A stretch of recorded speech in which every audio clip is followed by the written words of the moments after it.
বাংলাদেশের বাইরে পৃথিবীর বিভিন্ন প্রান্তে যেখান থেকে চ্যানেল আই দেখছেন, আপনাদের সকলকে সাদর আমন্ত্রণ তৃতীয় মাত্রা দেখবার জন্য আর সাম্প্রতিক নানা বিষয় নিয়ে কথা বলবার জন্য আমার বায়ে বসা আছেন সাবেক রাষ্ট্রদূত, সাবেক সচিব, কলামিস্ট, অ্যাম্বাসেডর মোহাম্মদ জমির, আর আমার ডানে রয়েছেন বাংলাদেশ সরকারের সাবেক সচিব এবং যুক্তরাজ্যে বাংলাদেশের প্রাক্তন হাই কমিশনার মোফাজ্জল করিম। স্বাগত আপনার দুজনকে স্টুডিওতে। প্রথমে যে বিষয়টি নিয়ে আলোচনা করতে চাই, যে হয়ে যাওয়া যুক্তরাজ্যের সাধারণ নির্বাচন এবং সেখানে কনজারভেটিভ পার্টির এককভাবে বিজয় এবং ডেভিড ক্যামেরুন আবার প্রধানমন্ত্রী এবং নতুন করে সরকার গঠন করতে যাচ্ছেন। যদিও ইলেকশনের আগে একটা ধারণা করা হচ্ছিল এবার বোধহয় একটা হাড্ডাহাড্ডি লড়াই হবে লেবার এবং কনজারভেটিভদের মধ্যে। সো এই নির্বাচনী ফলাফলকে আপনারা কিভাবে দেখছেন? এবং দ্বিতীয়ত হচ্ছে যে এর প্রভাব ব্রিটেনে যেহেতু প্রচুর অভিবাসী থাকে এবং বাংলাদেশে অভিবাসীরা আছে, সেখানটাতে এর কি প্রভাব পড়তে পারে? তৃতীয়ত আরেকটা প্রসঙ্গ যে তিনজন বাংলাদেশি বংশোদ্ভূত, যদিও তারা অপোজিশন থেকে নির্বাচিত হয়েছেন লেবার পার্টি থেকে, বাট তিনজন বাংলাদেশি নারী সেখানে 11 জন প্রতিদ্বন্দ্বিতা করেছিলেন, 3 জন বিজয়ী হয়েছেন। অ্যাম্বাসেডর জমির। দিলু, তোমায় ধন্যবাদ। কেন এটা অত্যন্ত গুরুত্বপূর্ণ নির্বাচন এবং এই নির্বাচনের মাধ্যমে একটা সুস্পষ্ট জিনিস হলো, যারা সাধারণত ওই পোল করে, ন্যাশনাল পোল করে বলে যে এই হবে ওই হবে এবং অতি শীঘ্রই দেখবেন আপনারা খুব হাড্ডাহাড্ডি লড়াই হবে, এসব কিছু হয়নি। ইউজুয়ালি কিন্তু এই পোলগুলো মোটামুটি ঠিক হয় না, ব্যর্থই ঘটেছে। বাট ইলেকশন বুথ ফেরতদের উপরে যে জরিপ, সেই জরিপ কিন্তু হুবহু মিলে। ঠিক 24 ঘন্টা আগে যে জরিপটা হয়েছে এবং 24 ঘন্টার পরে যেটা হচ্ছে বিরাট পার্থক্য। তবে 24 ঘন্টায় মানুষের ভোটারদের মনোভাব বদলে যেতে পারে, সেটি কিন্তু কারণ হলো, আমি দুটো কারণ বলছি। একটা হচ্ছে যে কেউ আশা করেনি যে রক্ষণশীল দল এতটা এগিয়ে যাবে, কারণ তারা সারাক্ষণ বলে আসছে যে আমরা যদি জিতি আমরা চাই যে একটা অত্যন্ত কনজারভেটিভ ভাবে আমাদের ফাইন্যান্সিয়াল ফিসক্যাল আউটলে যেটা সেটা আমরা করব। এখন কেন এটা বলছিল? ইমিগ্রান্টদের ব্যাপারে বরাবর সেটা ছিল বিকজ এই কয়দিন আগে গত কয়েক মাসে এই যে আইসিস নিয়ে ঝামেলা এবং ওখান থেকে কয়েকজন মহিলা তারা চলে গেছে সিরিয়াতে, টার্কিতে, তারপরে কয়েকজন পুরুষ গেছে, এইসব নিয়েও একটা 3 জন গিয়ে থাকলো। It drew national attention for almost 2 weeks, পত্রপত্রিকা, টেলিভিশন ইত্যাদি। আরো বোধহয় দুটো ইস্যু আছে, একটি হচ্ছে ইউরোপিয়ান ইউনিয়নের সঙ্গে থাকা না থাকা, সেগুলো তো আছে। আমি বলছি গুরুত্বপূর্ণ দিকটা, যেটা গুরুত্বপূর্ণ হচ্ছে কি, সেটা হচ্ছে যে গত ফাইন্যান্সিয়াল ইয়ারে তাদের অর্থ বছরে টোটাল ডেফিসিট হয়েছে রেভিনিউ এক্সপেন্ডিচারের মধ্যে 90 billion pounds. 90 billion pounds is a huge figure, pound sterling deficit.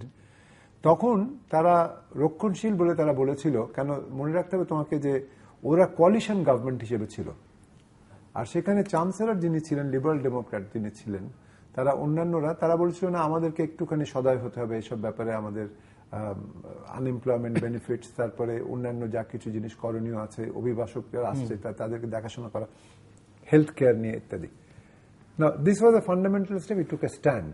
তা এখন আমি বলবো এই নির্বাচনের প্রক্রিয়ার মাধ্যমে সুস্পষ্ট হচ্ছে যে ব্রিটেনের নাগরিকরা তারা বুঝেছে তাদেরকে শক্তভাবে এই ডেফিসিট ফাইন্যান্সিং বন্ধ করতে হবে। আচ্ছা, দ্বিতীয় জিনিসটা হচ্ছে নির্বাচনী প্রক্রিয়ার কারণে আমরা দুটো জিনিস এখন গুরুত্বপূর্ণ একটা অবধি হবে। একটা হচ্ছে ও বলেছিল যদি আমরা থাকি, পাওয়ারে আসি, বলেনি যে আমরা এককভাবে আসি, যদি আমরা গভর্নমেন্ট ফর্ম করতে পারি, 2017 সালে আমরা একটা রেফারেন্ডাম করব যে আমরা ইউরোপিয়ান ইউনিয়নে থাকবো কিনা। এইটা বলার পরে স্কটিশ ন্যাশনাল পার্টি তারা বলেছিল তাদের রেফারেন্ডামের পরে, যখন তারা হেরে গেল, তারা বলল তোমরা করবে কি করবে না সেটা আমরা আগে দেখে নেব কি অবস্থা আমাদের দাঁড়ায় নির্বাচনের পরে, তারপর আমরা দেখে নিয়ে বুঝে সুঝে আমরা তখন যা কিছু করার করব। এবারে যেটা দেখতে পাচ্ছি আমরা 56টা সিটের মধ্যে যেটা ওরা পেয়েছে, স্কটিশ ন্যাশনাল 56টা পেয়েছে, 3টা বাদে 6 থেকে এটা 56 হয়েছে, 50টা গেইন করেছে। এখন ওরা বলছে যে তোমরা বলেছো, যেটা আজকে যেটা বলেছে যে তোমরা বলেছো 2017 যেটা করবে রেফারেন্ডাম ইউরোপিয়ান ইউনিয়নের ক্ষেত্রে, আমরা আগে তার আগে দরকার পড়লে আমরা বিবেচনা করবো আমরা রেফারেন্ডাম করবো কি করবো না, থাকবো কি থাকবো না। কারণ একবার যে ইউরোপিয়ান রেফারেন্ডাম করে তোমার বেরিয়ে আসো, তখন তো আমরা তাদের সঙ্গে বেরিয়ে আসলাম, তখন তো আমরা আবার রিঅ্যাপ্লাই করতে পারবো না। তো দের ইজ সার্টেন কমপ্লেক্সিটি। তৃতীয় জিনিস যেটা হচ্ছে সেটা হলো যে that is very important, UK immigration party যারা কিনা অভিবাসন এর বিরুদ্ধে এবং সাংঘাতিকভাবে কঠিনভাবে তারা অনেক রকম জিনিস করছিল, তারা দু মাত্রা অভিবাসনের বিরোধিতা করছিল। একটা হচ্ছে তারা বলছে যে ইস্টার্ন ইউরোপ থেকে পোল্যান্ড, হাঙ্গারি, চেক, তারপরে এইসব যারা ছিল অন্যান্য পুরনো, তাদের ওখান থেকে রোমানিয়া, তাদের ওখান থেকে তারা ফ্লাড হয়ে যাচ্ছে, লোকজন এসে তাদের চাকরি বাকরি নিয়ে নিচ্ছে। এবং পোল্যান্ড থেকে বিশেষ করে প্রায় 2.5 লক্ষ লোক তারা নাকি ব্রিটেনে ঢুকেছে গত 1.5 বছরে। ওরা এটা বিরোধিতা করছিল, কিন্তু এর মাধ্যমে যেটা বোঝা গেল যে যদিও তারা বিরোধিতা করেছে এবং তারা প্রকাশ্যে বলেছে, কিন্তু অভিবাসনের ক্ষেত্রে ইউরোপ থেকে যারা আসছে সেটার ব্যাপারে এরা ব্রিটিশরা তারা বলছে ঠিক আছে এটা চলবে। কিন্তু অন্য পর্যায়ে আরেকটা লেয়ারে তারা বলছে যে দক্ষিণ এশিয়া কিংবা চীনে এই সকল এলাকার থেকে যদি কেউ আসতে চায় তাহলে সে ব্যাপারে এটা অন্য ভিন্ন মত প্রকাশ করছি আমরা। এবং সেখানে আমরা যদি লক্ষ্য করি লেবার পার্টির যে সকল ক্যান্ডিডেট যেখান থেকে দাঁড়িয়েছে, যেখানে ব্রাউন পপুলেশন বেশি বাড়ছে, সেখানে কিন্তু লেবার পার্টি হেরেছে। মানে লেবার পার্টি টোটাল যে কমেছে, ওরা আগে ছিল 258, এখন কমে 232 হয়েছে, 26টা দে হ্যাভ লস্ট। আর লিবারাল ডেমোক্র্যাট যারা ছিল 57, সেখান থেকে হয়ে গেছে 8। নাও এই যে কমেছে লিবারাল ডেমোক্র্যাটরা, তার কারণে কিন্তু এর একটা কারণ আছে, সেটা হচ্ছে তারা লেফট অফ সেন্টার হয়ে নিজেদেরকে প্রচার করতে চেয়েছিল।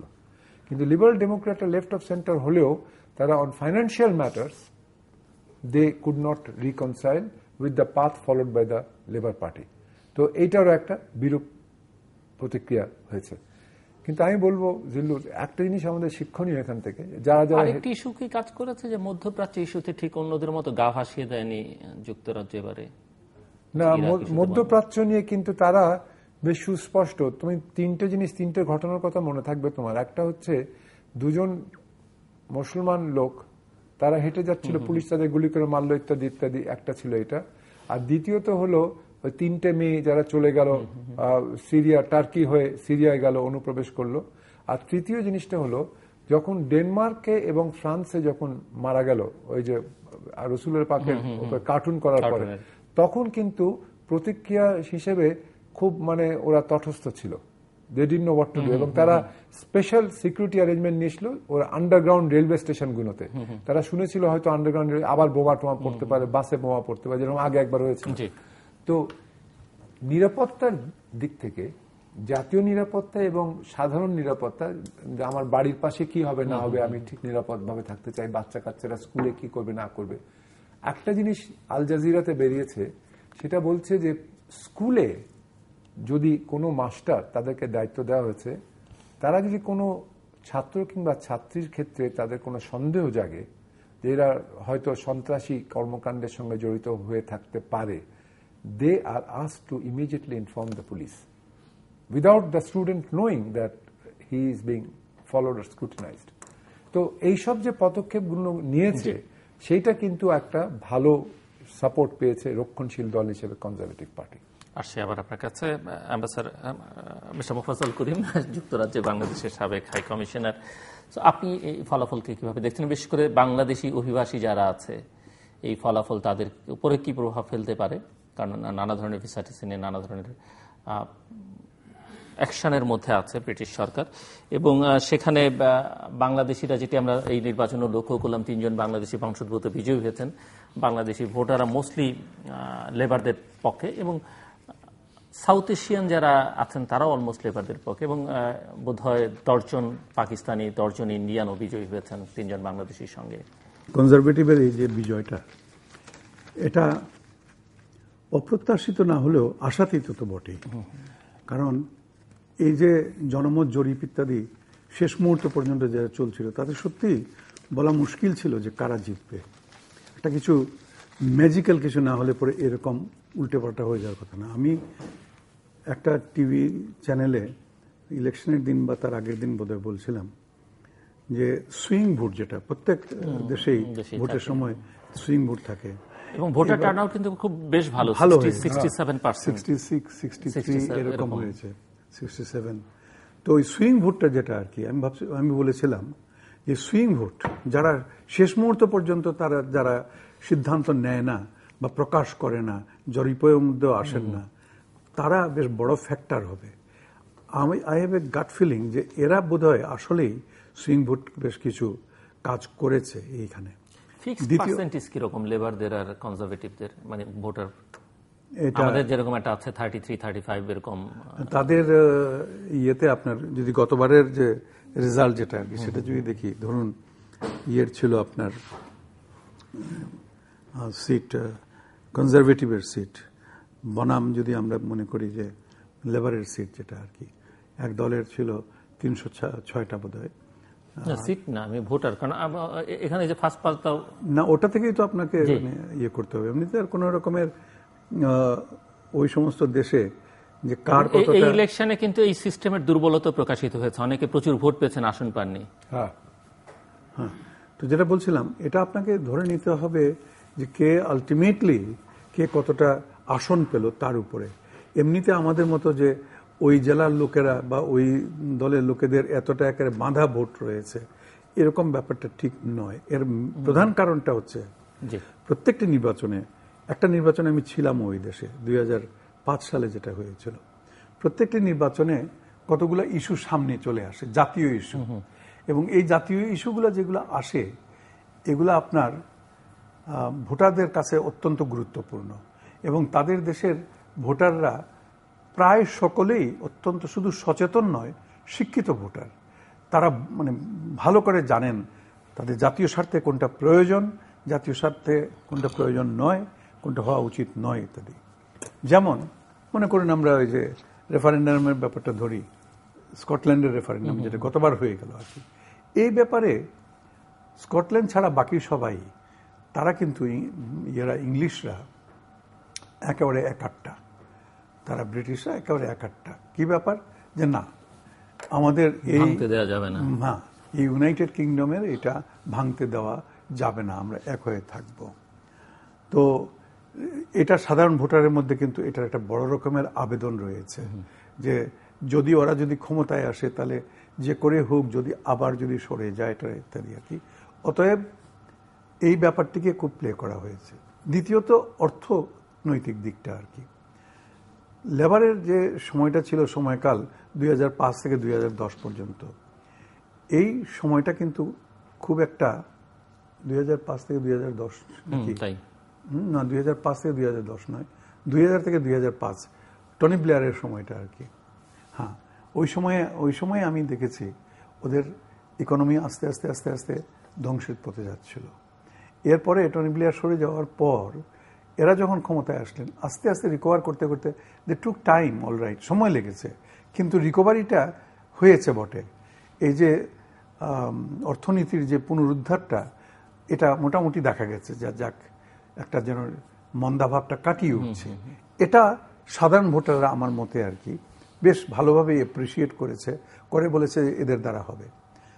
তারপরেরটাও যেটা আরেকটা ইম্পর্টেন্ট ব্যাপার আমার দৃষ্টিকোণ থেকে আমি দেখেছি, যেটা লেবার ধরে নিয়েছিল তারা ক্ষমতায় চলে আসতেছে। এই যে ধরেন যে আমরা তো যাচ্ছি আর তারা এর চাইতে বেটার গভর্নমেন্ট, তাদের স্লোগান কি বেটার গভর্নমেন্ট, এবং বেটার গভর্নমেন্ট তারা ধরেই নিয়েছে। বেটার গভর্নমেন্ট মানে হচ্ছে তারা আর কোনো অপশন নাই। কিন্তু বেটার গভর্নমেন্টের কর্মসূচি কি, তুমি কেন নিজেকে বেটার মনে করছো, এটা তুলে ধরতে তারা ব্যর্থ হয়ে গেছে। অর্থাৎ ভোটের আসল কাজটা যেটা ভোটারদের কাছাকাছি গিয়ে, ধরুন এর সঙ্গে আমরা যদি তুলনা করি ভারতের যে নির্বাচনটা নরেন্দ্র মোদী যেটা ক্ষমতায় আসলেন গত বছর, সেখানে তিনি কি করলেন, তিনি প্রত্যেকটা ইস্যু নিয়ে এবং ইস্যুগুলোর মধ্যে আবার তিনি আঞ্চলিক ইস্যুগুলোকে খুবই গুরুত্ব দিয়ে প্রত্যেকটা অঞ্চলে গেছেন। একটা রাজ্যে গেছেন, গিয়ে তাদের সমস্যাটা কি, সেটা আসামেই হোক আর সেটা আপনার পাঞ্জাবেই হোক, যেখানেই হোক না, সেই তাদের সমস্যাটা নিয়ে কথাবার্তা বলেছেন। তিনি যেটাকে বলে যে তিনি মিন করেছেন কিনা, আসলেই তিনি এটা বিশ্বাস করেন কিনা সেটা বড় কথা নয়, নির্বাচন জিতার জন্য কি কথাটা বলতে হবে আসামে গিয়ে বলে দিলেন, এখানে যারা নন আসামি আছে যারা তাদেরকে বাঙালি যারা আছে বের করে দেওয়া হবে। এরা খুব খুশি হয়ে গেল। এখন সেইখানেই আবার তিনি এই যে চুক্তি করলেন বা করতে পারছেন। তো এই ধরনের কাজ করতে হয় নির্বাচনের সময় প্রত্যেক এলাকাতে। আনফর্চুনেটলি ফর লেবার, তাদের লিডারশিপ এই দিকটা এবার ঠিক মতো মনোযোগ দিতে পারেন নাই। এরপরে আমার মনে হয় আর যে দুই একটা ইস্যু আছে, যেমন অভিবাসীদের ব্যাপারটা আছে, বা একটা জরুরি বিষয় আছে সেটাতে আমার ধারণা ছিল যে বোধহয় ভোট বোধহয় এরা লেবাররা বেশি পাবে, কিন্তু আলটিমেটলি দেখা যাচ্ছে পায় নাই। কারণটা শেষে আমি চিন্তা করে দেখেছি কেন। সেটা হচ্ছে কি, সেটা হচ্ছে এই গভর্নমেন্ট বলতেছে যে আমরা এবার ক্ষমতায় আসলে পরে 9,000 কোটি টাকা, যেটা ও উল্লেখ করলো, 9,000 কোটি পাউন্ডের টাকা নয়, 90 বিলিয়ন পাউন্ড, মানে 9,000 কোটি পাউন্ড। এই 9,000 কোটি পাউন্ডের যে ঘাটতিটা রয়েছে বছরের পর বছর চলে আসতেছে, এই ঘাটতি পূরণের জন্য আমরা কিছু কিছু পদক্ষেপ নেব, এবং সেটা খোলাসাভাবে বলেছে কনজারভেটিভ। কি পদক্ষেপ বলে মধ্যে, যেমন তারা বলেছে দেখো আর কিন্তু বসে বসে বেকার ভাতাটা এই সমস্ত বেশি আশা করো না, দেব না। বৃদ্ধদের জন্য, অক্ষমদের জন্য যে টাকা পয়সা দিয়ে আমরা কল্যাণধর্মী কাজকর্ম করি, এগুলো কমিয়ে দেব। আমরা শিক্ষা দীক্ষা যে করে উচ্চশিক্ষাতে যে ফিজ, টিউশন ফিজ, এগুলো কিন্তু বাড়াবো। এই সমস্ত কথা যেগুলো শুনলে পরে চমকে উঠতে হয়। এবং তখন আমার বিশ্বাস ছিল যে এইবার ধরা খেয়ে যাবে ডেভিড ক্যামেরন। কি জন্য ধরা খেয়ে যাবে? যে সাধারণত মধ্যবিত্ত লোক বা নিম্ন মধ্যবিত্ত যারা আছে তারা এগুলোতে সাংঘাতিকভাবে সরাসরি এফেক্টেড। তারপরে আরো বলেছে NHS, ন্যাশনাল হেলথ সার্ভিস, যেটাকে আবহমান কাল ধরে চলে আসছে এবং যেটা গরিব লোকের জন্য, মধ্যবিত্ত মানুষের জন্য এটা বড় রকমের সহায়, সেটা সম্বন্ধে বলেছে কি যে এটা আমি আস্তে আস্তে আস্তে আস্তে এটাকে আমি প্রাইভেটাইজ করে দেব। এগুলার ফলে আমি ভেবেছিলাম মধ্যবিত্ত এবং নিম্ন মধ্যবিত্ত ভোট তারা পাবে না। এর বিপরীতে লেবার যেটা বলল যে না, আমরা এগুলোতে হাতটা দেব না, আমরা যেটা করব যারা বেশি ট্যাক্স দেয়, অর্থাৎ সমাজের উঁচু শ্রেণী যারা আছে তাদের আমরা দেখিয়ে ছাড়বো, তাদের ট্যাক্স বাড়াই দেব। তখন আমি হিসাব করছিলাম যে তাহলে কোনটার ভোট বেশি হবে। তো আমার কাছে মনে হচ্ছিল যে বোধহয় ওই যে তোষণমূলক কথাবার্তা, যে আমরা মধ্যবিত্তদের এটা কাটবো না, ওটা কাটবো না, উঁচু তালার দিকে আমরা হাত দেব, এটা বোধহয় লেবারের জন্য বুমেরেং হয়ে গেছে। বুমেরেং হয়েছে এই জন্যে, উঁচুতলার যারা রয়েছে তারা তো পয়সা আলা মানুষ, বিত্তশালী মানুষ, তারা দলবদ্ধ হয়ে গেছে যে সর্বনাশ, এরা যদি আসে ক্ষমতায় তাহলে তো আমাদের উপায় নেই। যে কারণে শেষ মুহূর্তে, শেষ পর্যন্ত রুপার্ট মারডক, যাকে বলা হয় মিডিয়া টাইকুন, মিডিয়া মুগল বা মিডিয়া টাইকুন, রুপার্ট মারডক, তার কীর্তি কাহিনী তো আমি অন্তত গত 40-45 বছর যাবত লক্ষ্য করে আসছি। উনি অরিজিনালি তো অস্ট্রেলিয়ান। সেই অস্ট্রেলিয়াতে 70-এর দশকে আমি যখন ছিলাম তখন থেকে দেখে আসছি। আচ্ছা, যাই হোক, এই ভদ্রলোক যখন শেষ পর্যন্ত কনজারভেটিভের দিকে তার মতটা প্রকাশ করলো, তখনই আমি ভাবছিলাম যে হয়েছে, মানে বড় লোকরা একত্র হয়ে গেছে, বোঝা গেল। এবং ঠিক সত্যি তাই, শেষ মুহূর্তে এই খেলটাই হয়েছে। আর আরেকটা কথা আপনি জিজ্ঞেস করছিলেন, আমি এক সেন্টেন্স শেষ করে দেবো, সেটা হচ্ছে গিয়ে আমাদের যে তিন কন্যা যারা বাংলাদেশের মাথা এত উঁচু করে ধরে তুললো আর কি। প্রথম কথা হচ্ছে আমি সর্বান্তকরণে অভিনন্দন জানাই তাদের, এবং আমাদের সারা জাতি আজকে উল্লসিত। যেমন করে অভিবাসীরা, প্রবাসী বাংলাদেশিরা ওখানে যেরকম করে উল্লসিত, আমরাও সেই উল্লাস প্রকাশ করি, এবং আমি তাদের সাফল্য কামনা করি। এবং ভবিষ্যতে তাদের মধ্যে হয়তো বা তাদের দৃষ্টান্ত অনুসরণ করে কেউ না কেউ কোনোদিন ওই দেশেই হয়তো প্রধানমন্ত্রীও হতে পারে, নট আনলাইকলি। কারণ আমি নিজে দেখে এসেছি, জমিরও নিশ্চয়ই লক্ষ্য করেছ, যে দ্রুত এগিয়ে আসছে আমাদের ওখানকার যে নতুন প্রজন্ম যেটা আর কি, সে আজ থেকে 40-50 বছর আগের যে রেস্টুরেন্ট আলার ছেলে বা রেস্টুরেন্টে যে কর্মচারী, তার ছেলেও রেস্টুরেন্টে কাজ করবে, এটার সেই দিন নাই। এখনকার গত 2টা জেনারেশন ধরে এরা অক্সফোর্ড, কেমব্রিজ, ইম্পেরিয়াল কলেজ, এই সমস্ত জায়গায়, লন্ডন স্কুল অফ ইকোনমিক্স, এগুলাতে তারা যাচ্ছে, পড়াশোনা করছে। অতএব এটা আমাদের জন্য অত্যন্ত বড় রকমের একটা গৌরবের বিষয়, এবং আমরা সাংঘাতিক, জাতিগতভাবে আমরা সাংঘাতিক আনন্দিত, এবং তারা আমাদের মুখ রক্ষা করেছেন। আরো খুশি হতাম যদি তাদের দল, মানে যে দল জয়লাভ করেছে সেই দলে যদি তারা থাকতেন, তাহলে তারা আরো ফলপ্রসূভাবে হয়তো কাজ করতে পারতেন। তবুও এখনো তাদের লবিং যেটা, সেই ক্ষমতা সাংঘাতিক বেড়ে যাবে। বাংলাদেশি ইস্যুগুলোকে নিশ্চয়ই তারা তুলে ধরতে পারবে। সেই ক্ষেত্রে আমি বলবো যে তাদের দল হারলেও তারা যে জিতেছে, দ্যাট শোজ যে তারা পার্সোনাল পপুলারিটি ছাড়াও তারা সাধারণত ওই এলাকার জনগণ তাদেরকে চিহ্নিত করেছে যে এদের উপরে বিশ্বাস রাখা যায়, আস্থা রাখা যায়। আমি দুটো জিনিস বলবো এখানে। একটা হচ্ছে যে রওশনারা আলী, উনি তো আগের বার হয়েছিলেন, she was the first person Bangladesh বংশোদ্ভূত যিনি মেম্বার অফ পার্লামেন্ট হলেন। তারপরে 4 বছর থাকার পরে উনি রিজাইন করলেন ইরাক ইয়ে নিয়ে।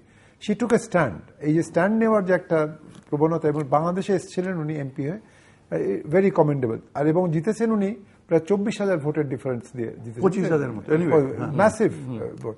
আর টিউলিপ যেটা হয়েছে সেক্ষেত্রে অবশ্যই আমি গৌরব বোধ করছি, কারণ আপনি ছিলেন লন্ডনে, আপনি জানেন আপনার বাসা যেটা ছিল অফিসিয়াল রেসিডেন্স হ্যামস্টেড হিথ, সেইখানকারই ও এমপি হয়েছে, এলাকারই এমপি কিলবার্ন, ওটাই হচ্ছে গিয়ে এনফিল্ড পুরো এলাকার।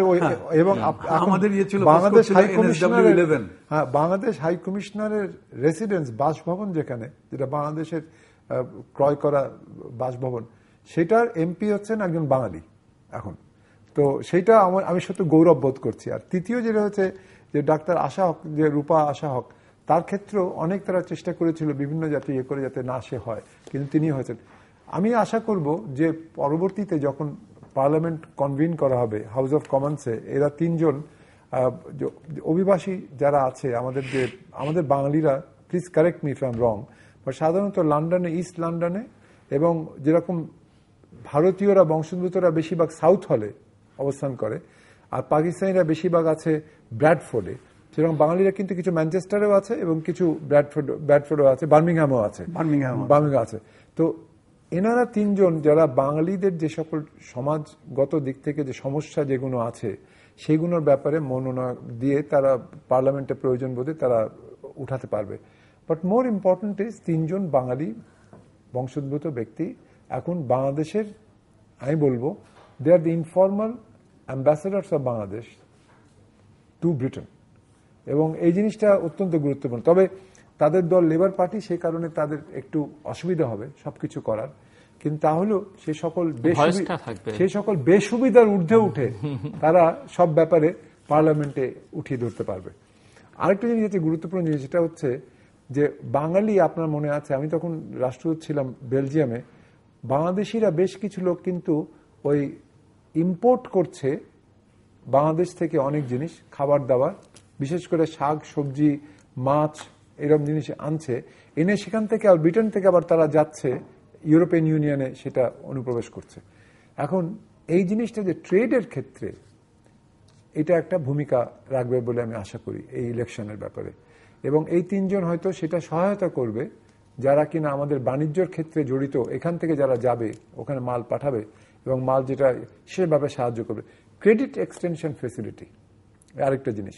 আর তৃতীয়টা হচ্ছে ওখানে এখন বাঙালিরা বেশ নতুন যারা উঠছে, নতুন প্রজন্ম, যেটা আমি শুনতে পাচ্ছি, তারা they are involved in financial transaction, যে ছোট ছোট ফাইন্যান্সিয়াল কোম্পানি করে, যেটা কিনা আগে ছিল না, যেটা আগে সম্পূর্ণভাবে ভারতীয়দের হাতে ছিল আর পাকিস্তানিদের হাতে ছিল, সেটা কিন্তু বাঙালিরাও এখন আস্তে আস্তে বেড়ে এগিয়ে এসছে। তো সেই জায়গাতেও তারা একটা সহায়ক ভূমিকা পালন করতে পারবে। না, আমি অত্যন্ত, তোমার এই কথার উপরে আমি একটু যোগ করতে চাই। হ্যাঁ, বলেন। যে 3 জন নির্বাচিত হয়েছেন বাঙালি কন্যারা, তারা 3 জনই কিন্তু আবার শুধু যে একটা এথনিক ক্যাপাসিটির জন্য বা ওই এলাকাতে শুধুমাত্র বাঙালির সংখ্যা বেশি, তাদের নিজস্ব যোগ্যতা সাংঘাতিক, প্রত্যেকেই ভেরি হাইলি এডুকেটেড, এবং এর মধ্যে একজন তো কিংস্টন ইউনিভার্সিটির শিক্ষিকা আছেন, রূপা হক। তারপরে ইয়েও তো রুশনারা তো 2 বারের অভিজ্ঞতা সম্পন্ন, এবং তিনিও অত্যন্ত হাইলি এডুকেটেড, হাইলি কোয়ালিফাইড। এরপরে বঙ্গবন্ধুর নাতনি টিউলিপ সিদ্দিক, সেও সাংঘাতিক রকম লেখাপড়ার দিকে খুবই ভালো।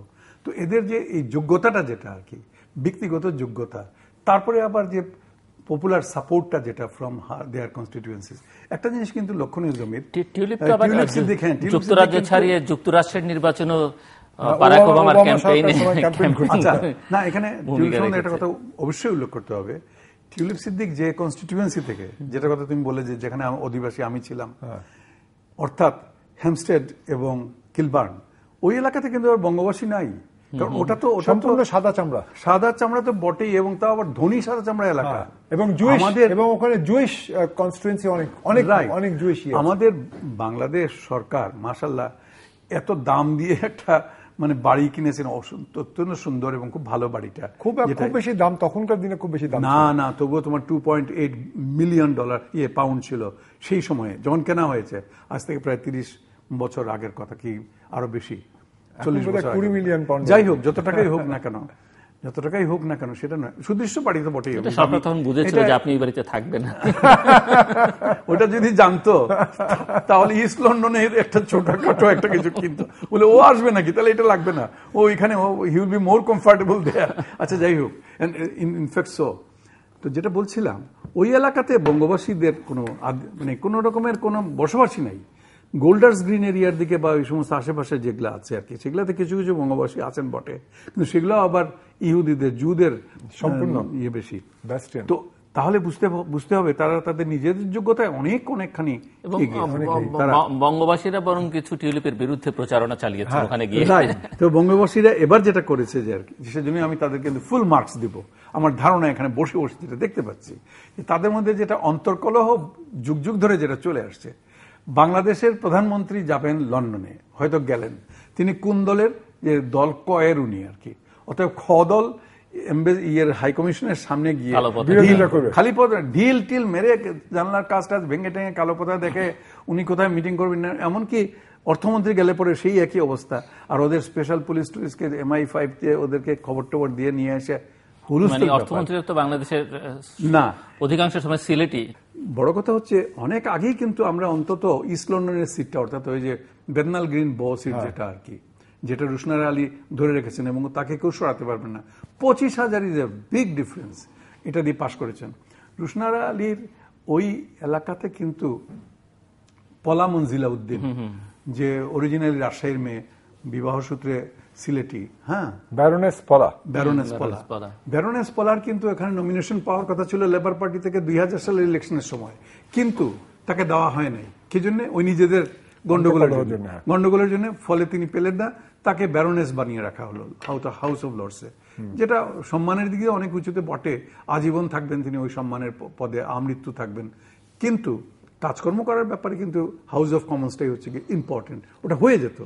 এই যে এবারকার যে তাদের ঐক্যটা হয়েছে, এই ঐক্যটাকে আমি সাধুবাদ জানাই এবং আমি আশা করবো এই ঐক্যটা ধরে রাখবে বর্তমান প্রজন্ম যারা, তারা কিন্তু এই সমস্ত বিএনপি দল আর আওয়ামী লীগ দলে they don't bother about this thing, don't give much damn to this things. অর্থাৎ তারা ওখানকার রাজনীতি পছন্দ করে।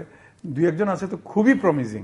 একটি ছেলের কথা আমি কোনদিন ভুলবো না, ওই যে মোশতাক কুরেশি সাহেবের ছেলে, ওর নামটা কি ভুলে গেলাম, কি কুরেশি, আর এই মুহূর্তে মনে পড়ছে, ইয়াং ছেলে, মাই গড, সেখানে সে পাল্লা দিয়ে প্রত্যেকটা ইয়েতে, এই যে লন্ডন অলিম্পিক হলো, সব কিছুতে ও আছে, সামনে আছে।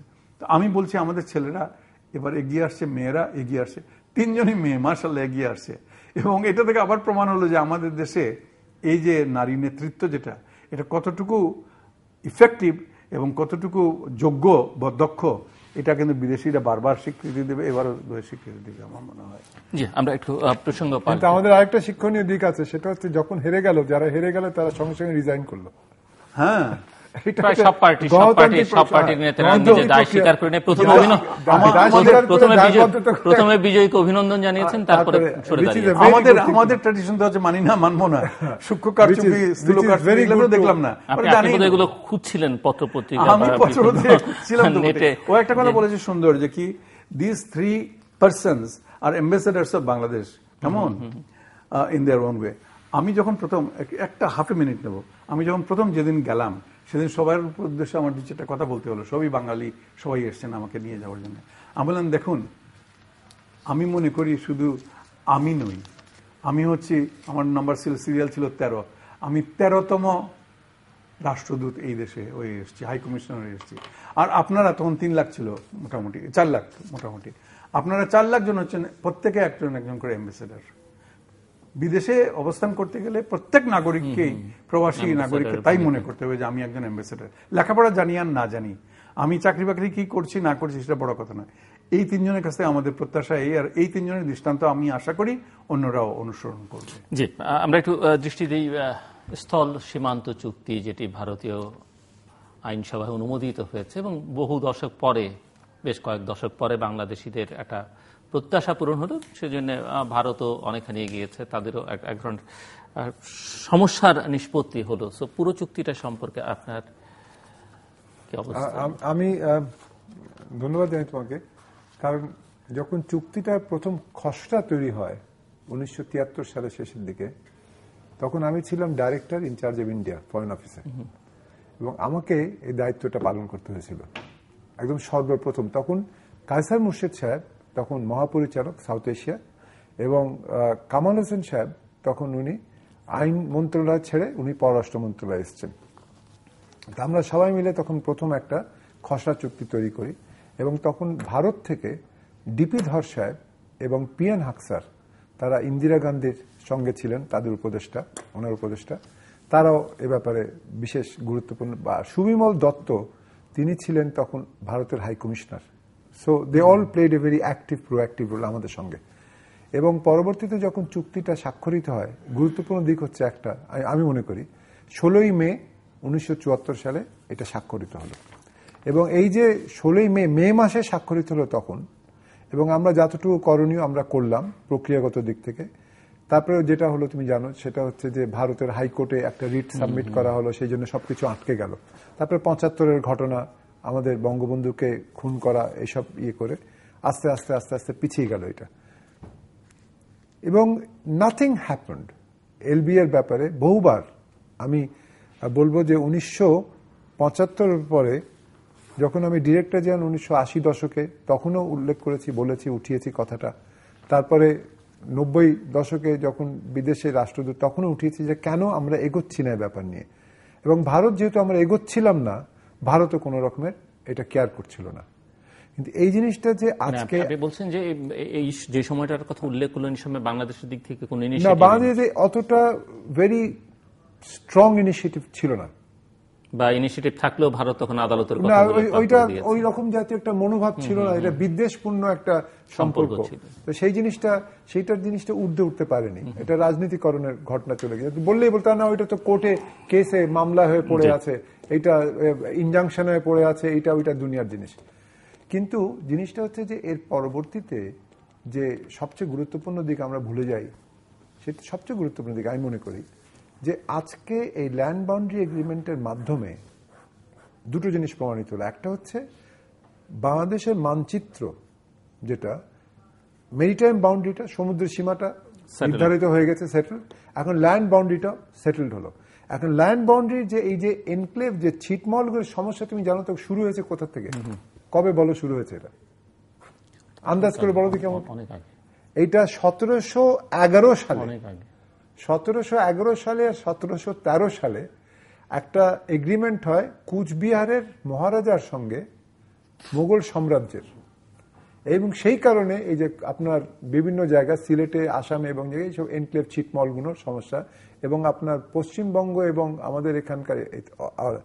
কিন্তু গুরুত্বপূর্ণ দিক হচ্ছে, অনেকে বলছে যে অনেক অন্যান্য জিনিস আছে, কিন্তু এইগুলো কি করে বাস্তবায়ন হবে? কারণ বাস্তবায়ন কল্পে দুটো জিনিস সমস্যা দেখা দেবে, যেটা আমি মনে করি।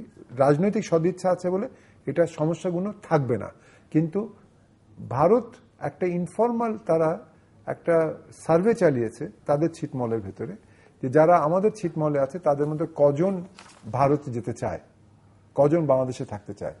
কিন্তু বাংলাদেশের ভেতরে যে সকল ছিটমহল, ভারতীয় যেগুলো, সেখানে আমরা কিন্তু না, বাঙালিরা যেগুলো আছে, যেগুলো বাংলাদেশের ছিটমহলে ছিল, কজন তারা ভারতে থাকতে চায় আর কজন তারা বাংলাদেশে চলে আসতে চায়, সেটা এখনো পুরোপুরি নির্ধারণ হয়নি।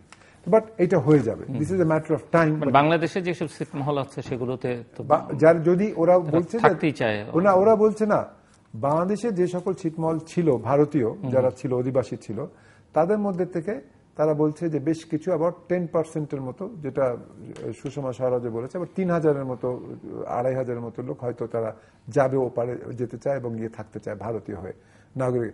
সেটা that is not, but for the first time আমাদের একটা মানচিত্র, ফাইনাল মানচিত্র হলো। দ্বিতীয় জিনিসটা হচ্ছে, যারা স্টেটলেস ছিল, যাদের কোনো সুযোগ সুবিধার কোনো ছিল না, তারা এখন সবকিছু ব্যাপারে, সে স্বাস্থ্যগত দিক, শিক্ষার দিকে, সবকিছু নিরাপদ, they will have full freedom as citizens.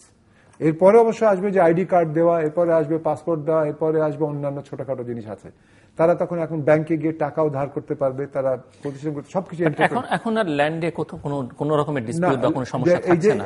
এখন বাংলাদেশের সীমানায় ভারতীয় কিছু থাকছে না বা ভারতীয় সীমানায় বাংলাদেশের কিছু থাকছে না। এই পুরো জিনিসটা সম্পূর্ণ হয়ে গেছে এবং 6.5 কিলোমিটার যে 4 জায়গায় যেগুলো আনডিমার্কেটেড বর্ডার লাইন ছিল, সেগুলো সমস্যার সমাধান হয়েছে। আর সিলেটের অধিবাসী যারা আছে তারা বিশেষত আমি দেখলাম আজকে পত্রিকা দিয়েছে, বুঝলেন নফজল ভাই, সিলেটে তারা they are very happy, they have no problem. Karimganj এলাকায় সব এলাকায় they think that yes the problems are resolve. So Sylhet খুশি থাকলে আমরা খুশি। বাংলাদেশের সবাই হ্যাপি, বাট কোন অবশ্য বলছেন যে 500 একর জমি হারিয়েছে বাংলাদেশ। না, আমরা তো 10,000 একরের মতো আমরা পেয়েছি। এটা তো গিভ এন্ড টেকের ব্যাপার। ছোটখাটো সিলেটের কিন্তু একটা ব্যাপার তুমি আজকে লক্ষ্য করেছো না, আমি একটা কাগজে দেখলাম, কাগজটা নাম মনে পড়ছে না, বড়লেখা উপজেলার কিছু মানুষ, তারা সাংঘাতিক রকমের মন খারাপ। তাদের কি ব্যাপার, ওই অপদখলীয় অ্যাডভান্স পজিশনে যে জমি টমি আছে, প্রায় 400-500 একর জমি তারা বহুকাল ধরে গত 40-50 বছর যাবৎ বা 60 বছর যাবৎ তারা এগুলো দখল করে ভোগ দখল করে করে আসতেছে। এখন তো অপদখলীয় এটা চিহ্নিত হয়ে গেছে, it's a matter of time now, অল্প কয়েকদিনের মধ্যে হয়তো এগুলো ফেরত দিতে হবে, এদের মাথায় হাত পড়েছে আর কি। মানে সবাই, নট দ্যাট এভরিবডি, সবার মন ভালো না, কারো মন একটু খারাপ, মানে এক গামলা দুধে একটু চোনা পড়েছে। কিন্তু আপনার জিনিসটা হলো নীতিগতভাবে তুমি বললে একরের ব্যাপারে, সেটা হচ্ছে যে 111টা ইন্ডিয়ান এনক্লেভ যেটা আমরা পেয়েছি, সেখানে 17,160 একর জমি আমরা পেয়েছি। আর ভারত যেটা পাচ্ছে সেটা 51 এনক্লেভে, তারা পাচ্ছে 7,110 একর। তা আমরা প্রায় 10,000 একর বেশি পাচ্ছি। কিন্তু এই পুরো জিনিসটা সার্বিকভাবে যদি আমরা দেখি, ছোটখাটো নিটিগ্রিটির মধ্যে যাওয়া উচিত না। কারণ সর্বমোট মিলিয়ে মাত্র 51,000 লোক নিয়ে কথা, দু দল মিলিয়ে। আর এই কতটুকু একর, এটা হচ্ছে ধরো ঢাকা শহরের একটা ওয়ার্ডে একটা কাউন্সিলর পদে যদি নির্বাচন হয়, তার মধ্যেও বেশি লোক থাকে, এর চেয়ে বেশি লোক থাকে। তো এই ছোটখাটো সার্বিক দিকটা দেখা উচিত, যে আমরা দেখবো যে রাজনৈতিক সদিচ্ছার প্রকাশ সব দলমত নির্বিশেষে ভারতে একত্রিত হয়ে তারা রাজ্যসভায় এবং লোকসভায় একজন দাঁড়িয়েছিল, দুটো সরকার মিলে আগের সরকার এটি উদ্যোগ গ্রহণ করেছে সরকার, এবং 321 এর মধ্যে 320টা বলেছিল পক্ষে, একজন বলেছিল বিপক্ষে, পরে সেও বলল না আমিও পক্ষে আছি। তো this is a very important. আমি প্রথমে বলতে চাই, আল্লাহ রাব্বুল আলামিনের লাখ লাখ শুকর যে আমি ছিটমহলবাসী একজন মানুষ নই। ক্যান ইউ ইমাজিন 1947 থেকে শুরু করে এখন পর্যন্ত, যখন আমার বয়স মাত্র 5-6 বছর ছিল, তুমি হয়তো জন্মই হয়নি, না জন্মের পরে আমারও জন্ম হয়েছে। যাই হোক, তো 47 ইংরেজি থেকে শুরু করে যদি এইভাবে মানবেতরের জীবন কাটাতে হতো, শুধু আমার নয়, আমার দাদা পরদাদাদের, মা সবাইকে আর কি, মানুষ না তো, তাদের কোনো শিক্ষা ব্যবস্থা নাই, স্বাস্থ্য ব্যবস্থা নাই, বাসস্থান ব্যবস্থা নাই, ভোটের অধিকার হয়ে গেলে বুঝেও না, কিছুই না। আর খালি পুলিশের ভয়, আর খালি চান্দা দাও, এই সকালে একজনকে চাঁদা দাও, একজনকে মানে ঘুষ ঘাস দিয়ে জীবন ধারণ করা। এই যে পরিস্থিতি থেকে যে আজকে উত্তরণটা হলো, এর জন্য আমি উভয় দেশের সরকারকে আন্তরিকভাবে ধন্যবাদ দিই। একটা এত সুন্দর প্রচেষ্টা, যেটা বিশ্ববাসীর কাছে একটা নিশ্চয়ই আমি মনে করি একটা উদাহরণ হিসেবে থাকবে, যে সমস্যাটি এত যুগ পর্যন্ত চলে আসছে, কূটনৈতিক সাফল্য। হ্যাঁ, আমি ওটাতেই আসছিলাম। এই কূটনৈতিক সাফল্য তো অনেক আগেই ভারত দেখাতে পারত, কিন্তু মোদির মতো বোধহয় একজন, নরেন্দ্র মোদির মতো একজন প্রধানমন্ত্রী আসার জন্য যে বিষয়টি ত্বরান্বিত হয়েছে বা বিষয়টির সমাধান হয়েছে। উনি আগে বিরোধিতা করেছিলেন, হ্যাঁ, কিন্তু তার যে বর্তমান যে পলিসি, যেটা আর কি ক্ষমতায় আসার পরে প্রতিবেশীদের সঙ্গে তার যে ভালো গ্রাউন্ড ওয়ার্কটা আগের সরকার করেছে, মনমোহন সিং চেষ্টা করেছেন, সালমান খুরশি যখন ফরেন মিনিস্টার ছিলেন, 2011 প্রোটোকল, তখন তো প্রোটোকলের পরে তো ভাবছিলাম আমরা যে এক্ষুনি বোধহয় হয়ে যাবে সমস্ত কিছু, কিন্তু বেচারা এখানে মানে আসার পরে তিনি নরেন্দ্র মোদীর কপাল আর কি ওনার জন্য অপেক্ষা করেছে। নরেন্দ্র মোদী নিশ্চয়ই তার নিজস্ব যে কূটনৈতিক চাল যেটা আর কি, তার নিজের রাজনীতি যেটা, এটা নিশ্চয়ই অনেক শার্প, অনেক তীক্ষ্ণ, যার জন্য তিনি সকল বিরোধী মত যেগুলো আর কি সবাইকে নিয়ে এসে একটা চারটিখানি কথা। তিনি বোধহয় এখন কলকাতাতে আছেন, না কিন্তু একটা বললে ভুললে চলবে না আমাদের। সুষমা স্বরাজ যখন এখানে আসলো পররাষ্ট্রমন্ত্রী হিসেবে, তিনি কিন্তু তার মানে হিন্ট দিয়েছিলেন, আমার মনে আছে আমরা একসঙ্গে খাচ্ছিলাম, হিন্ট দিয়েছিলেন যে আপনারা ল্যান্ড বাউন্ডারি এগ্রিমেন্ট নিয়ে চিন্তা করবেন না, তখন অনেকেই ইয়ে করেছিল যে আপনারা তো বিরোধিতা করেছেন, এটা আপনারা কি না, আপনারা সবকিছু তো বদলায়, দেখা যাক না কি দাঁড়ায়। আমার এখনো মনে আছে, হ্যাঁ বলেছিল, এবং মনে আছে আপনার সে বলেছিল, এবং সে আমরা পদ্মা যমুনা গেস্ট হাউসে আমরা একসঙ্গে খেলাম, এবং আমার তখন একটা ধারণা ছিল হয়তো বা, কিন্তু আমি সত্যি আনন্দিত যে সবাই মিলেমিশে একত্রিত হয়ে দলমত নির্বিশেষে তারা সব রাজনীতির ঊর্ধ্বে উঠে যে এটা এবং নরেন্দ্র মোদী কলকাতায় মমতার অনেক দাবি দেওয়া হয়তো পূরণটাকে করতে হবে বা দাবি দেওয়ার, সেখানে তিনি সুন্দর কথা জিল্লুর বলল, তিস্তা নিয়ে আবার কথা বলবেন, ডিপ্লোম্যাটের মধ্যে কথা বলেছে। আপ দি স্লিপস যেটাকে বলে আর কি, আপ দি স্লিপস কি কি আছে না আছে, বা পর্দার পেছনে কি কি ঘটেছে না ঘটেছে বা কি ঘটতে পারে সেটা আমরা কিন্তু এখনো জানি না। কিছু কিছু আভাস, একটা পত্রিকায় দেখলাম আভাসটা দেওয়া হয়েছে এইভাবে, সবই তো ভালো ভালো হয়েছে, লোকসভায় বেশ হর্ষোৎফুল্ল অবস্থার মধ্যে এটা পাশ হয়ে গেছে, কেউ বিরোধিতা করে নাই, একজন বিরোধী ছিল সেও সেই গল্পের মতো আর কি, তুমি সবাই দিকে একদিকে, রাজা জিজ্ঞেস করলো তুমি ওই দিকে দাঁড়িয়ে আছো কেন, তো সেই লোক বলেছিল ওই যে লোকের উপরে একা দাঁড়িয়েছিল বিপক্ষে, তো যখন বললো যে রাজা জিজ্ঞেস করলো এই সব এই যে 1000 লোক একদিকে তুমি একা একদিকে, স্যার আমার বাসা থেকে আমার ওয়াইফ মানা করে দিয়েছে যেদিকে ভিড় ওদিকে যাইও না, আমি ওদিকে যাইনি। তো এই লোক প্রথমে বোধ হয় আর কি ওটা তার মনে পড়ে গেছিল, যাই হোক শেষ পর্যন্ত সে দেখলো যে বাসায় গেলে পরে কবে এই তোমার কি এটাও মানা করছিলাম নাকি, তুমি ভোট দিলে না কেন দিছে, কথাটা সেটা নয়, কথা হচ্ছে ওখানে কিন্তু একটা গুরুত্বপূর্ণ ইস্যু, অলরেডি ইস্যু উঠে গেছে, সেই জন্যই বলছিলাম আপ দি স্লিপস, আস্তিনের ভেতরে আর কি কি লুকোনো আছে সেটা এখনো দেখার অপেক্ষায় থাকতে হবে আমাদের। যেমন দার্জিলিং এর যে বিজেপির সদস্য আলুইলিয়া, আলুইলিয়া কি বক্তব্য রাখলো, প্রথম নামটা মনে নাই, আলুইলিয়া, মিস্টার আলুইলিয়া, উনি ওখান থেকে উনি লোকসভার সদস্য, তিনি বক্তব্য রেখেছেন, তিনি বলেছেন হয়েছে আমি খুব খুশি, কিন্তু এই সঙ্গে সঙ্গে এটাও স্মরণ করে দিতে চাই আমাদের কিন্তু এইভাবে এই যে 7 সিস্টার্স অর্থাৎ উত্তর পূর্ব রাজ্যগুলোতে যে আমরা যাই কষ্ট করে, এই কষ্টটা আর আমরা করতে চাই না, আমরা কিন্তু ঢাকা হয়ে সরাসরি যেতে চাই, খুব আরামে যাওয়াটা হবে, এইটা এখন আপনারা ধরুন এই সমস্ত ইস্যুগুলো আসবে, ট্রানজিটের বড় ইস্যু আসবে, এবং যেটুকু ট্রানজিট অলরেডি তারা ভোগ করছেন সেটা যে তারা সন্তুষ্ট নয় তারা আর কিবা আছে সেটা আমি জানি না, সেটা একমাত্র সেটি বাংলাদেশ যেমন চাইবে ভারতও তো কিছু চাইতেই পারে, এখন সেটা আপনি কিভাবে ডিল করবেন। এই কথা যদি বলেন আমি তাহলে বলবো, কিন্তু এটা আমি বলছি তিস্তার ইস্যুটাও আলোচনা এবং আশা করা হচ্ছে যে সমাধান হবে, এবং এই যে এলবিএ বলেছে যে একটু ধৈর্য ধরুন, মমতাও খানিকটা বলে গেছেন, তিস্তা এবং LBA both this issues are on the table, right. এছাড়াও যে সমস্ত ইস্যু আছে যেটা বললাম যে আলুলিয়া সাহেবদের মতো আরো ইস্যু আসতে পারে, অনেক কিছু আরো কয়েকটি ইস্যু তো আছে তো বটেই, ছোটখাটো ইস্যু আছে অনেক কিছু। তো যেটা আর কি দেখার বিষয় যেটা আর কি যে ঐকমত্যটা যেটা হয়েছে এবং দুই পক্ষের মধ্যে যে বেশ দ্রুত সমাধান, তাহলে তারই পথ ধরে অন্যান্য যে সমস্ত ইস্যু আছে আমাদেরও তো এটা কিন্তু এখানে যেটা স্বাক্ষরিত হলো, এই স্থল চুক্তি যেটা তারা পাশ করে দিলেন, যেটা স্বাক্ষরিত পাশ করে দিলেন, যার বক্তৃতার কথা বললেন তিনি কিন্তু ইউরোপীয় ইউনিয়নের মতো সাউথ এশিয়ান একটা ইউনিয়নের কথা বলেছেন আলিউল্লাহ। হ্যাঁ, তো না সেটা বলেছেন, খুব ভালো করেছেন, সেগুলো তো সেটা তো কিছু মানে দাবির ব্যাপারে, সেটা একটা প্রস্তাব আকারে, হ্যাঁ তিনি প্রস্তাব আকারে বলেছেন, কিন্তু এটা কিন্তু অনেকটা দাবি করে বলেছে যে আমাদের যাতায়াতের ব্যাপারটা। আমি যেটা বলতে চাচ্ছি যেটা আর কি, I don't know whether I am right, তুমি please correct me if I am রং, এই বিষয়টি যেটা স্থল চুক্তির বিষয়টি যেটা, এটা কিন্তু একটা উইন উইন সিচুয়েশন, এটা কিন্তু আসলে ও জিতে গেল ও হেরে গেল এরকম কিছু নয়, কেউই জিতে নাই কেউই হারে নাই, একটা লং স্ট্যান্ডিং ইস্যু, হার জিত যা হওয়ার সেটা 1974 সালের 16ই মে তারিখে যেটা বঙ্গবন্ধু এবং ইন্দিরা গান্ধীর মধ্যে চুক্তি স্বাক্ষরিত হয়েছিল, তারা দুইজন যেটা তাদের মেধা প্রজ্ঞা এবং তাদের নেতৃত্ব, দূরদর্শিতা, অবিসংবাদিত নেতৃত্ব এবং দূরদর্শিতা দিয়ে উভয় দেশের স্বার্থ সংরক্ষণ করে যা করেছেন, এর পরে এটা তো আমার কাছে একটু দুঃখজনকই মনে হয় যে আজকে যে 41 বছর যাবৎ ভারত, ইংরেজিতে যেটাকে বলে they are dragging their feet, they have been dragging their feet for so long, এটা একটু দুঃখজনক, এটা দুর্ভাগ্যজনক বটে। যাই হোক, তবুও যে হয়েছে শেষ ভালো, সবই ভালো। হ্যাঁ, যাক, হাতটা যে উঠেছে, কয় না যে হাতটা যে উঠেছে, ওই যে টাকা চাইছে বিয়ের কাছে গিয়ে, গাড়ির কাছে গিয়ে ফকির টাকা চাইছে, মা একটা টাকা দেন, দেয় না দেয় না দেয় না, তারপর বিরক্ত হয়ে সেই মহিলা বলছে গেলি করে হাত তুলছে, তখন বেটা যেতে যেতে ফকির বেটা বলতেছে হাতটা যে উঠছে তাও তো বালা, হাত যে উঠছে, টাকা না দাও হাত যে তুলছো, হাত অভ্যাস হচ্ছে।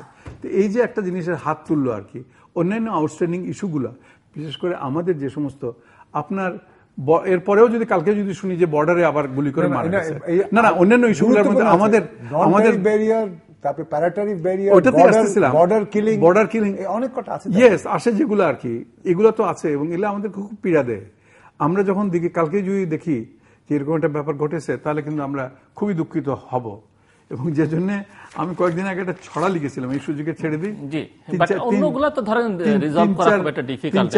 3-4 লাইনের একটা ছড়া এই ছিটমহল নিয়ে। ছাপাননি তো কোথাও আপনি? আপনার অনুমতি ছাড়া তো আজকে কিছু করা যাবে না এখানে, অনুমতিটা দিলে দেখবো। ছিটমহল, এটা কিছুদিন আগে লেখা। ছিটগ্রস্ত কিছু মানুষ আশা দেয়, বাড়ায় বুকের জ্বালানি।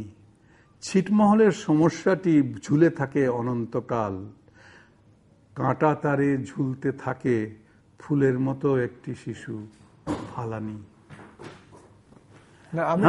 এটাই বলছিলাম, ফালানি যেন আর ঝুলতে না হয়। না, আমি আশা করছি যে রাজনৈতিক সদিচ্ছার যেটা প্রকাশ হয়েছে, সেই রাজনৈতিক সদিচ্ছার উপর ভিত্তি করে বাংলাদেশ এবং ভারতের দ্বিপাক্ষিক সম্পর্কের ক্ষেত্রে যদি কোনো চ্যালেঞ্জ এখনো আছে, এটা মানতেই হবে, চ্যালেঞ্জেস আছে, পানি বন্টন আছে, তারপরে যাতায়াত সমস্যা আছে, তারপরে প্যারাটারিফ নন ট্যারিফ ব্যারিয়ার আছে বাণিজ্যের ক্ষেত্রে।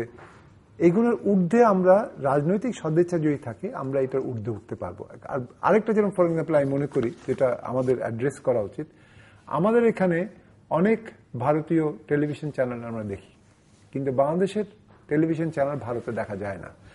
এইটাও আমি মনে করি এটা অত্যন্ত সেন্সিটিভ এবং অত্যন্ত স্পর্শকাতর জিনিস, এইটাও অ্যাড্রেস করা উচিত ভারতের পক্ষ থেকে। এটা তারা এগিয়ে আসে, প্রোঅ্যাক্টিভলি এগিয়ে আসা উচিত, যাতে করে এটা তারা যদি বলে দক্ষিণ এশিয়ায় আমরা সবাই মিলে একত্রিত থাকবো, দক্ষিণ এশিয়া আমরা কৃষ্টিগত দিক থেকে এক, ভালো কথা।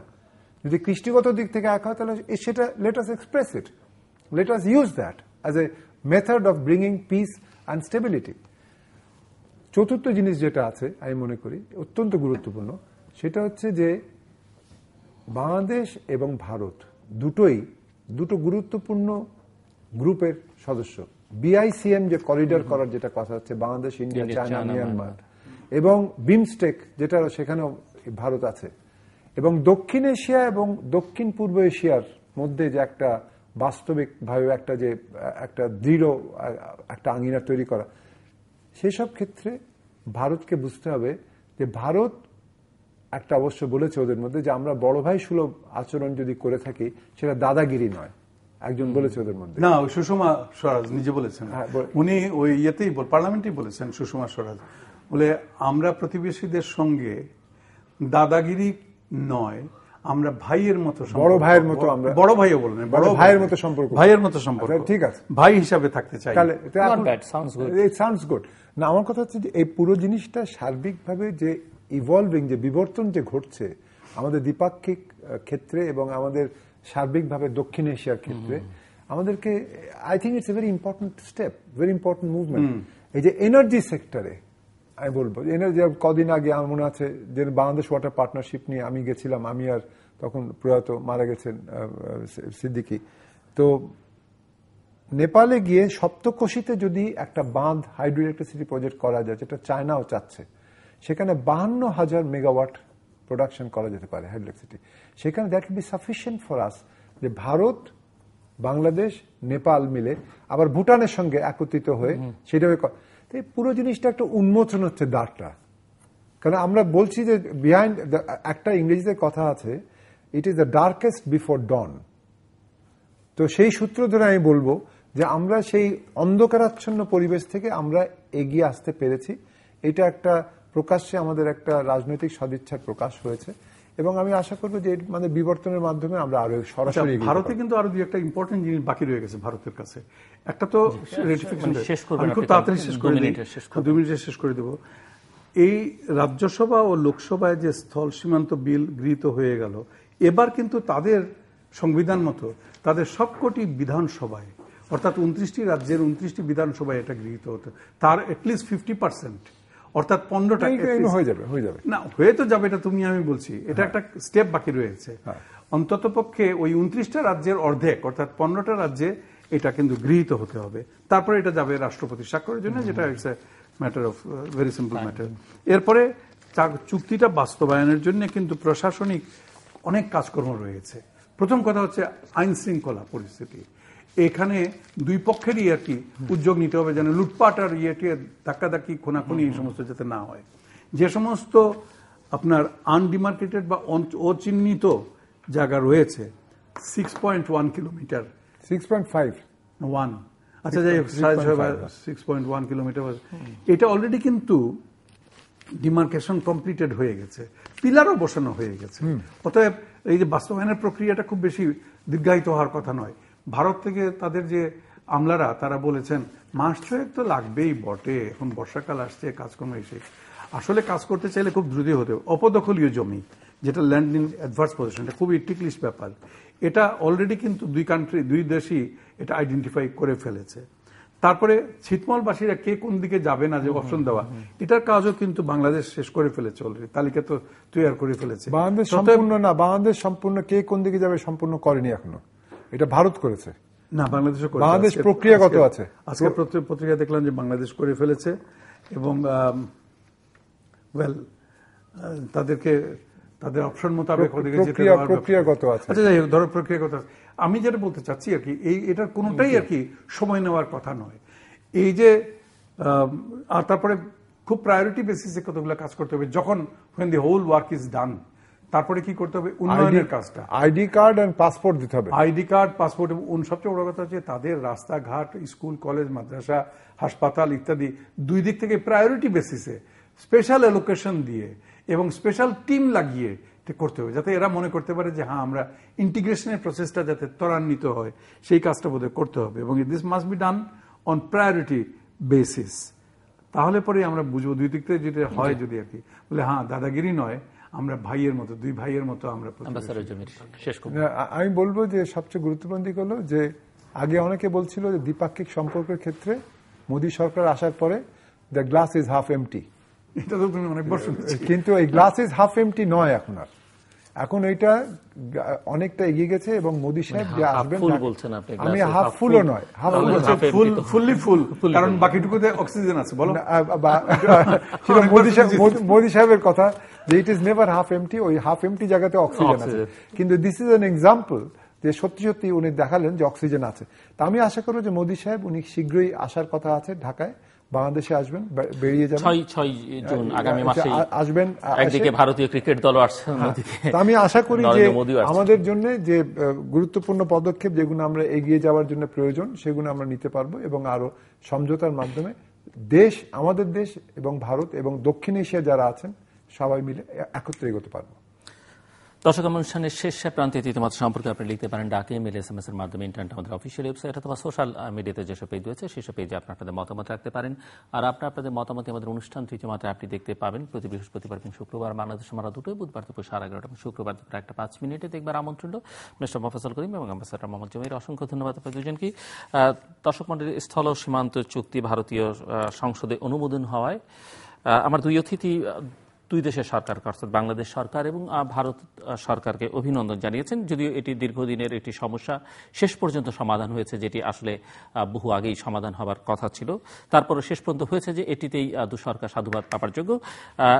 এটি বাস্তবায়নের ক্ষেত্রে যেসব কাজ এখনো বাকি আছে আমরা আশা করব যে দুদেশের সরকারই এগুলো অত্যন্ত দ্রুততার সঙ্গে করবেন। ভারতীয় প্রধানমন্ত্রী আগামী মাসের 6 তারিখে বাংলাদেশ সফরে আসছেন। আমরা আশা করব যে ওনার এই সফরকালে দুদিন তিনি বাংলাদেশে থাকবেন। তিস্তার পানি বন্টন চুক্তিতে যেটি বাংলাদেশের দীর্ঘদিনের দাবি আকাঙ্ক্ষা, সেটিতে একটা বড় ধরনের অগ্রগতি সাধিত হবে, কারণ ভারতীয় প্রধানমন্ত্রী এখন কলকাতা সফর করছেন এবং সেখানে পশ্চিমবঙ্গের সঙ্গে যেহেতু এই ইস্যুটি নিয়ে একটা সমস্যা রয়েছে এবং তাদেরও একটা ভূমিকা রয়েছে, কাজেই সেখান থেকে এই বিষয়টি সুরাহা হবে বলে আমরা আশা করছি। আমরা কথা বলেছিলাম সম্প্রতি অনুষ্ঠিত হয়ে যাওয়া যুক্তরাজ্যের নির্বাচন, সেখানে বাংলাদেশি বংশোদ্ভূত 3 জন বিজয়ী হয়েছেন। যদিও তারা বিরোধী দলীয় সংসদ সদস্য হিসেবে থাকবেন, কিন্তু এই 3 জনকে আমার অতিথিরা বাংলাদেশের এক একজন দূত হিসেবে দেখতে চান।